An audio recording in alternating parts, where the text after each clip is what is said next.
Good morning बच्चों। तो आज हम करेंगे उदाहरण नंबर 11.7 है। आपकी बुक में 12.7 होगा। 11.7 नई बुक के अनुसार है।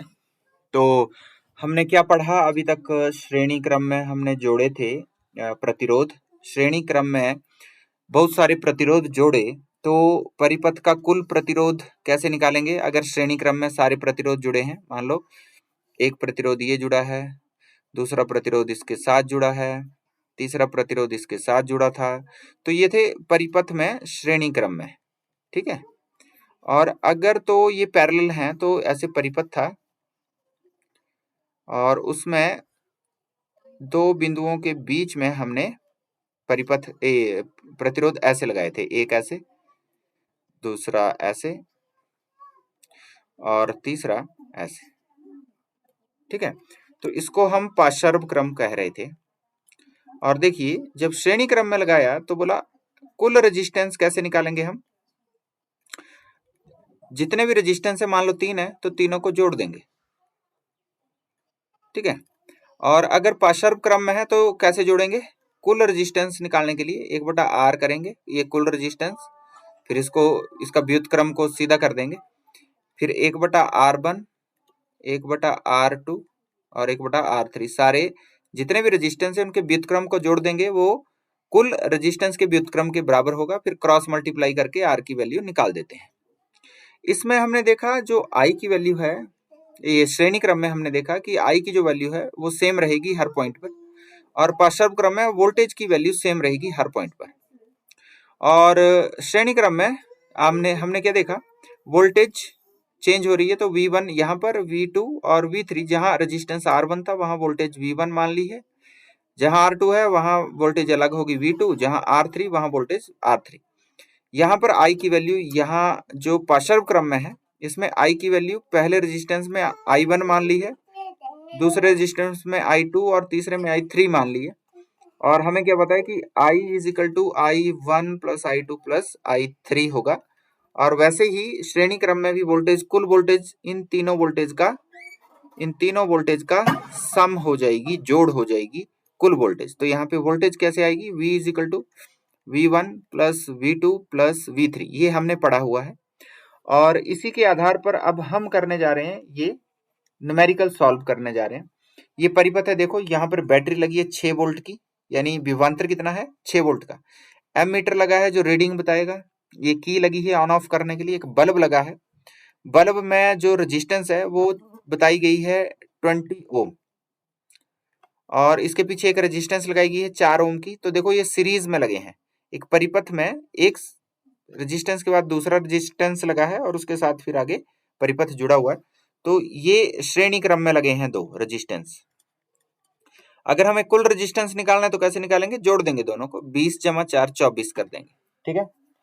हमें ओम लॉ भी पता है, V को अगर निकालना है V is equal to I R, अगर I को निकालना है तो V अपॉन R, अगर R को निकालना है तो V अपॉन I, ऐसे निकल जाता है। ठीक है। अब श्रेणी क्रम में लगे हैं तो हमें पता है कि R कैसे निकलता है, जो श्रेणी में कुल रेजिस्टेंस लगी हैं उन सबको जोड़ देना है। तो R की वैल्यू क्या आएगी? R1 प्लस R2, R1 कितना है? 4, R2 कितना है? 20। तो कुल रेजिस्टेंस परिपथ की 24 ओम। चलिए ये तो हो गया। परिपथ का कुल प्रतिरोध हमने निकाल लिया। परिपथ में प्रवाहित विद्युत धारा निकालनी है। अब आपने I की वैल्यू निकालनी है, कितनी है? I is equal to V upon R, ये फार्मूला हमने यहाँ लिखा है। और देखो वोल्टेज कितनी है? 6 वोल्ट की। कुल वोल्टेज परिपथ की 6 वोल्ट है, हालांकि अलग अलग यहाँ पे रेजिस्टेंस पे वोल्टेज अलग अलग होनी है, यहाँ भी वोल्टेज अलग होनी है, लेकिन कुल परिपथ की जो वोल्टेज है वो 6 वोल्ट है।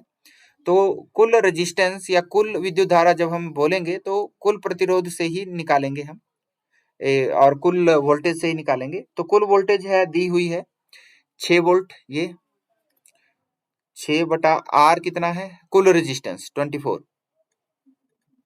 ठीक है। तो आएगा 1/4, और 4 से करेंगे 1 को तो आएगा 0.25। ठीक है। तो I की वैल्यू आएगी 0.25, और I की वैल्यू किस में आती है? एम्पियर में। ठीक है। V अपॉन R करना है 6/24, ये आएगा 0.25, भाग करेंगे आप 6 को 24 से, तो 0.25 आता है, और ये I की वैल्यू आएगी एम्पियर में। ठीक है, तो ये दूसरा भी सॉल्व हो गया। तीसरा है विद्युत लैंप तथा चालक के सिरों के बीच विभवांतर निकालना है, यानी V1, और अगर इसको देखो यहाँ पे जो 4 ओम की रेजिस्टेंस है, यहाँ पर अलग वोल्टेज होगी, ऐसे ही पढ़ा था हमने। जब श्रेणी क्रम में रेजिस्टेंस लगाए जाते हैं तो वोल्टेज अलग अलग आएगी हर रेजिस्टेंस के ऊपर। अगर रेजिस्टेंस अलग अलग है तो वोल्टेज भी उनकी अलग अलग होती है, और आई सेम रहता है, ये हमने पढ़ा है। तो वोल्टेज भी अलग अलग होगी, इसलिए उन्होंने बोला है कि विद्युत लैंप में भी आपने वोल्टेज निकालनी है, और जो चालक है जहाँ पे रजिस्टर लगाया गया है इसमें भी आपने निकालनी है। तो इसको V1 मान लो, इसको V2 मान लो। तो V1 और V2 कैसे निकालेंगे हम? अगर V1 निकालना है तो देखो V1 इज इक्वल टू कितना होता है, IR। आई तो कुल होगा आई की वैल्यू सेम रहती है, तो आई लिखना है, I1 नहीं लिखना है। लेकिन रेजिस्टेंस क्या लिखनी है, R1 लिखनी है, क्योंकि ये रेजिस्टेंस है इस समय पर। तो V1 क्या होगा, I इंटू R1, और V2 क्या होगा, I इंटू R2। तो V1 की वैल्यू भी निकालेंगे, V2 की भी। I की वैल्यू हमें पता है 0.25, ये सेम रहती है, तो यहाँ भी सेम रहेगी, गुणा R1 कितना है 4, तो कितना आएगा V1, 1 वोल्ट। ठीक है, तो V1 आएगा 1 वोल्ट, और उसी तरह V2 निकालना है तो यहाँ R2 से निकालना पड़ेगा। तो क्या करेंगे हम, V is equal to I into R2 करेंगे यहाँ, तो हमारे पास आएगा ये, sorry V2 is equal to I into R2, ये लगाएंगे हम। तो V2 कैसे आएगा, I तो वही रहेगा 0.25 इंटू R2 कितना है 20, तो आएगा 5 वोल्ट। तो यहाँ पर वोल्टेज जो जहाँ बल्ब लगा है वहां पर वोल्टेज आएगी 5 वोल्ट की, और जहाँ पे ये रजिस्टर लगा है यहाँ पे आएगी 1 वोल्ट, और यहाँ 5 वोल्ट। इस तरह से आपने करना है। अगर ये क्वेश्चन आपको समझ आ गया तो ठीक है, अगला क्वेश्चन आपने खुद करना है और जो इसमें दिया है। और अगर नहीं समझ आता है तो दोबारा पूछ लेना, इस वीडियो को दोबारा देख लेना, अगर कोई पॉइंट नहीं समझ आ रहा है तो पूछ लेना। ठीक है, उसके बाद हम करते हैं पाशर्व क्रम में जो हम न्यूमेरिकल हमें दिए हैं, ये तो श्रेणी क्रम में किए थे, पाशर्व क्रम में जो न्यूमेरिकल दिए हैं उनको करने का प्रयास करेंगे। पहले आप इसको अच्छे से समझ लो, नहीं पता चलेगा पूछ लेना जरूर। ठीक है, ओके।